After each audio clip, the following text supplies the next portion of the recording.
guys, another vlog, another day. Lamig. So, dito kami ngayon sa Dresden HBF. Ayan. Hinihintay na namin yung yung train papunta sa Prague. So, actually kanina pa kami naandito around before 7 kasi yung train namin is 7:20. Pero parang na-delay hanggang sa 8, ano na ba? 8, parang 8:45, parang 8 ganun something. 1 hour delayed na. So last time nung nag-Europe kami, ganito din na-delay yung bus. Meron silang pang-compensate na pagkain. Hindi ko lang sure kung meron ngayon.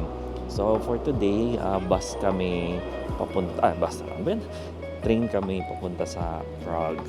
Yung check-out naman namin kanina, medyo straightforward naman, sa email lang. So wala na talaga mga susi, walang reception, labas lang kami, tas sa email na check-out, and tapos na. So naglakad lang kami papunta dito. Tapos, ayun, mag-train lang kami. Ang biyahe lang is 2 hours, so saglit lang. Tapos, Prague na. Medyo stressful. Kala ko pa naman mabibidyohan namin yung pagpasok dito sa tren. So nakapwesto na kami, pero hindi ito yung reserve seating namin. Kasi nag-change train. So parang yung tren ngayon, parang kwarto-kwarto. Kasi nga para siguro sobrang delayed yung tren na hinihintay namin. Kumuha na lang sila bagong tren na siguro ganun. So ngayon, nagsimula kami sa carriage 282. Ang carriage namin 279.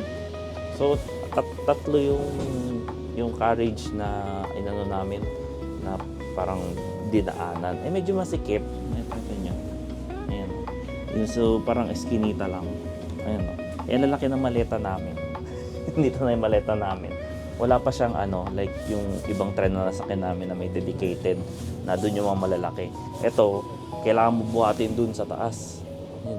Diyan nakalagay, maliit, malaki, doon lahat. As ang sikip, yun, kasing sakto na. Ayan, ano na? May tao. Bukan na lang nandito tayo. May tao nakapwesto? At least solo na natin. Yun, may nakapwesto daw sa reserve. So, susunod, huwag ka na kumuha na reserve seating o dahil nagpalit ng trip. Ayan, so medyo hectic. So, at least solo namin to. Tsaka hindi ko na kailangan buhatin yung itong malaki maleta. Hindi ko siya ma-recommend sa madami. So siguro pag like dalawa lang kayo or solo traveler or siguro kung hindi ganito kalaki maleta niyo pwede to.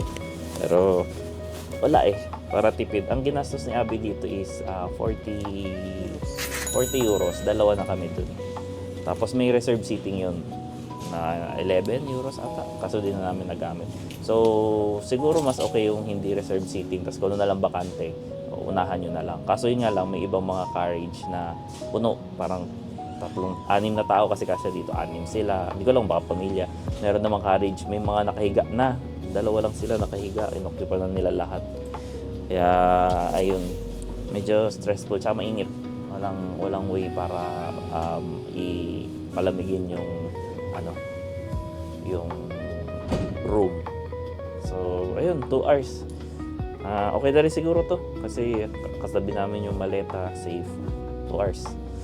Kala ko pa naman makapag-vlog.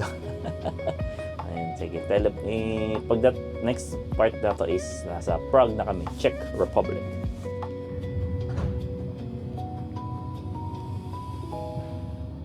We're here sa Prague, Prague main station. So medyo kinabahan si Abby kanina kasi before this stop kasi, Prague din. Pero after nung stop, papalayo, kinakabahan na siya kasi baka dapat bumaba kami dun. So, ayan, we're here na sa station. Bali, ang hotel namin is Gold Bank. Hindi ko alam kung ba't ganun yung pangalan. Pero walking distance lang din siya dito. We're here! Ayan. Yun, lakad-lakad muna papuntang hotel. Sana pwede mag-check-in. Bali 11:30 na. Tapos 3 o'clock ang check-in. So, tingnan namin.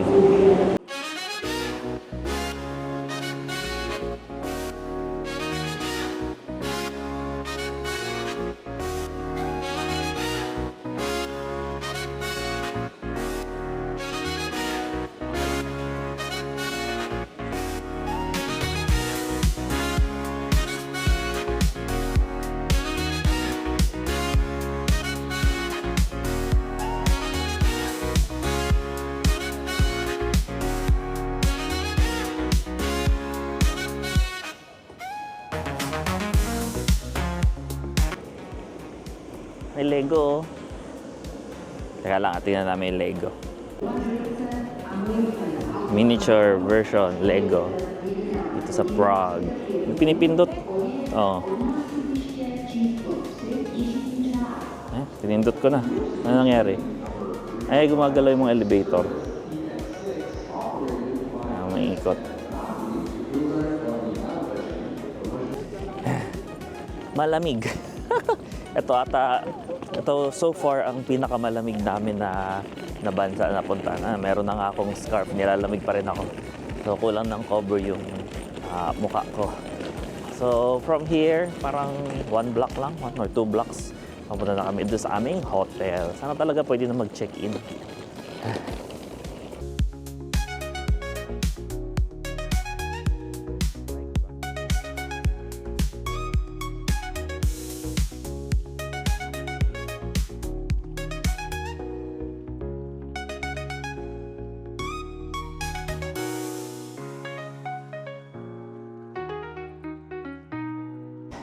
Yeah, we're here. And the Gold Bank. So, siguro dating bangko to. Sure naman, ano to? Safe. Let's go. Kala ko doon sa next block pa. Ayan, may mga tao na rin. Parang bangko nga sa loob.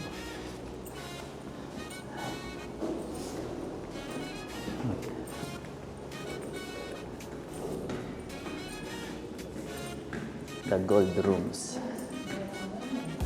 Ganda. Ang ganda. Ang init. Okay, po muna. Ayan. So, yan. Diyan kami nagstay na hotel. Nilagay ko na lang dyan. Tsaka sa baba kung magkano yung per night. Saka check-in na kami. Pinayagan na. Ang ganda. Tapos, medyo ang bait nung cashier ba sa reception. So, hinikayat kami na mag-breakfast. 13 euros ang isa. Tapos 15 yung regular price. So upon check-in, dun lang may discount na 2 euros. Tapos libre yung candy. Ang sarap nung candy. Pinapicture ko kay Abby. Siguro ano yan. Bibili kami. Ang sarap. Tapos libre rin yung tinapay. Siyempre kumuha na siya. Sarap pag libre. Libre dun ang tinapay. Umusabay niya. Ayun.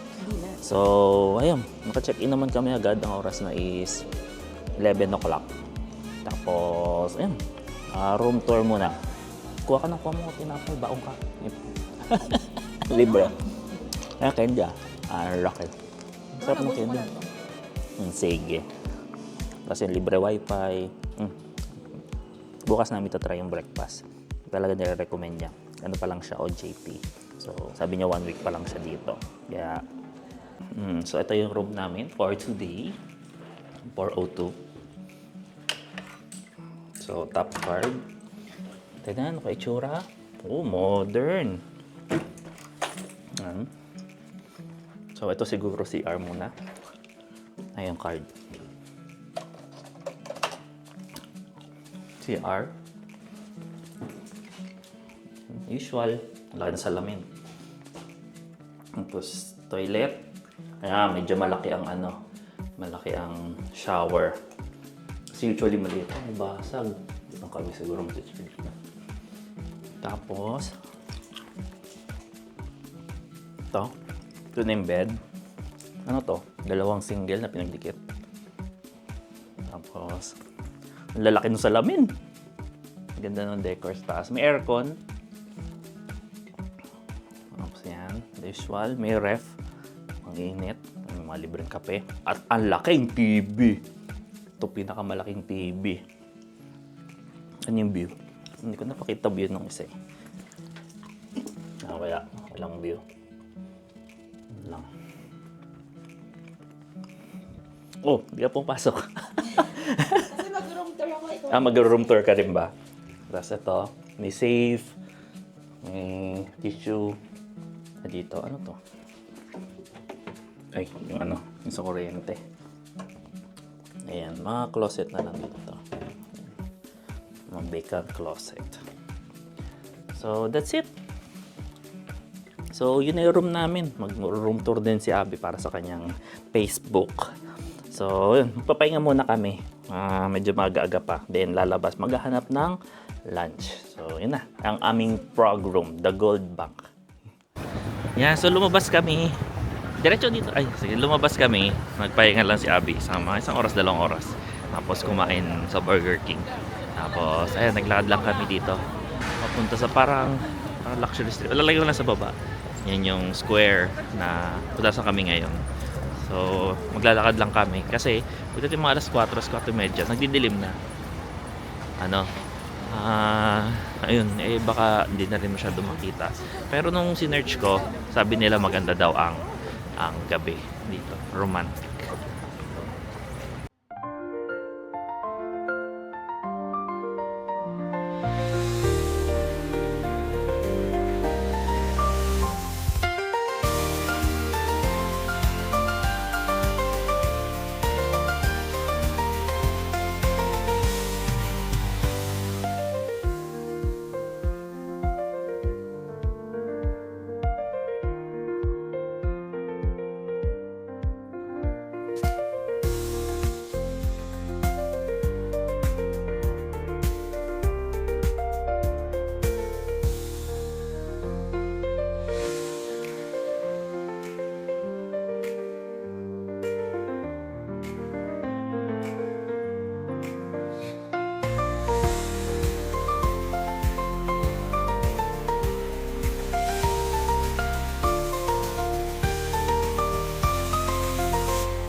So, madami kami mga hinintuan. Parang mga souvenir shop.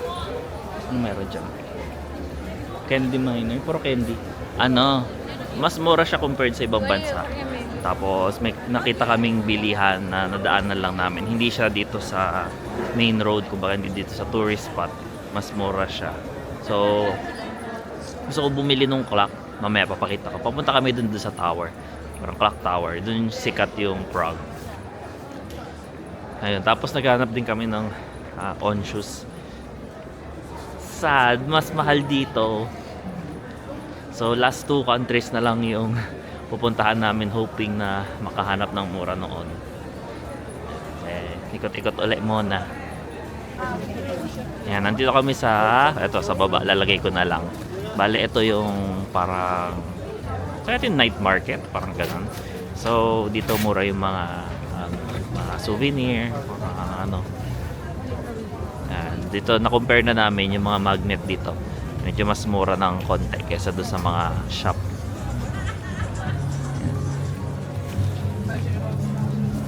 Baka yun yung honey ni Gago. Itong ganda, relo. Small. May euro conversion naman pala sila. Ayan, 32 euro.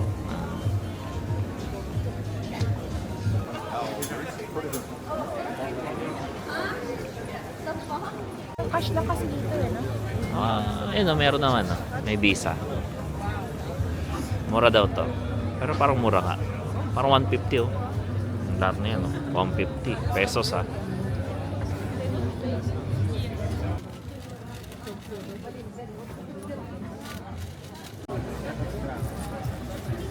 Dami na kinuha ni Abby. 60. Oo, mo ako, Ay, wala nakalagay na brown. Namili na si Abby. Sabay-sabay na.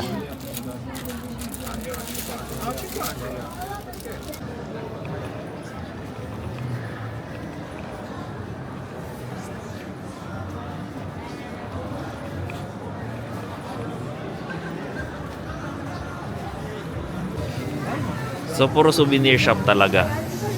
So, maganda na rin na ito sa bansa mamimili ng mga pasalubong. Medyo reasonable naman presyo nila compared sa ibang bansa na pinuntahan namin. Kainin, pasalubong, food. Ano ba? Food. Bus na yan. Pagdating pa lang sa hotel, bus na.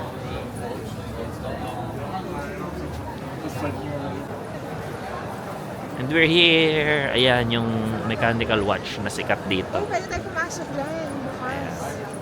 Bukas tayo papasok. Hindi babalik pala tayo dito bukas.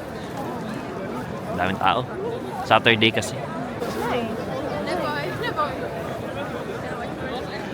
So, yun na yung clock tower. Saglit lang kasi medyo madaming tao. Babalik pa naman kami dito. Baka either susunod na araw or bukas. So, siguro magpa-vlog naman ako ulit. Papunta dito. Tsaka, masaya naman kasi puro shopping. Di lang ako makapag-video na nasa loob kasi, parang bawal ata. Yan. Tapos nasa loob si Abby. Dito, ayan. Walang pipigil. Makakapigil sa kanya. Cinnamon, chimney cake uli. Mas mura naman yung chimney cake dito. 90 check. So parang 250 pesos. Parang doon ata sa huli namin bansa. Tumatakbo sila, may pinapanood sila. Ay, may pinapanood, may event. Ayun. Dito naman kasi nasa 250 pesos. So, ayun, may pinupuntahan. Tumutunog yung bell, baka may mangyayari. Mabidyohan. Ayan, so dito yung ang tawag dito, clock tower. Astronomical clock. Astronomical clock. Ayan, dito.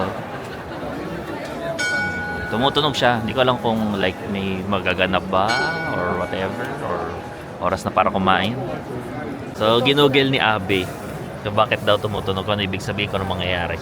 Sabi niya lang. Wala lang, mapapakinggan mo lang. So, ayun. Ako may sa mga souvenir, may nakita akong gusto kong personal na parang pasalubong. So, sa lahat ng bansa na napuntahan namin, ngayon lang ako nakakita na yung gusto kong iuwi. Ano siya? Parang miniature version nung clock na yan. Natutuwa ako may mahilig sa relo. So, miniature version yan na totoong clock na gawa sa kahoy. So, that's it. Parang nag-aalisa na sila. Siguro hinihintay lang nila tumunog. Nag-aalisa na talaga sila. Medyo lumuluwag na. Kanina crowded kaya umalis din kami agad Bumili na lang si Abby ng chimney cake. So, that's it na muna for today. Bilis talaga lang dumilim dito. Parang ano oras na ba? 5 o'clock pa lang. Ang dilim na. Madilim na yan. So, ayun. Babalik na rin kami sa hotel. Papahinga muna. Parang medyo, not sure, medyo parang pagod. Although bukas, babalik kami dito para makita naman ito at the morning view. So, that's it. Maiksi lang naman siguro yung itong vlog today kasi more of travel at saka siningit lang namin na mag-ikot-ikot para lang may magawa. So, that's it na muna. Pabalik na rin kami sa hotel. So, nag-enjoy mo kayo. Ayan, pipicture. Enjoy kayo. Tapos di ba kayo subscribe, follow, like, share, subscribe, etc. Bye-bye.